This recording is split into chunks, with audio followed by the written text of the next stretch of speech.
Pansinin niyo po ito, tingnan niyo po ito. Bakit ba minsan sa ating buhay, meron tayong mga haters, meron mga taong ayaw sa atin? Bakit ba meron mga negatibong tao sa ating buhay? Pag dumarating na ang mga ganitong klaseng tao, ito lang po ang alalahanin niyo. Ibig sabihin, may ginagawa kang mabuti. Ibig sabihin, nagtatagumpay ka. Ibig sabihin, nagiging positibo ang iyong buhay. Amen?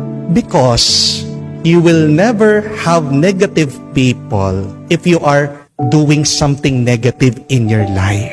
The mere fact that you have negative people means you are doing something positive with your life.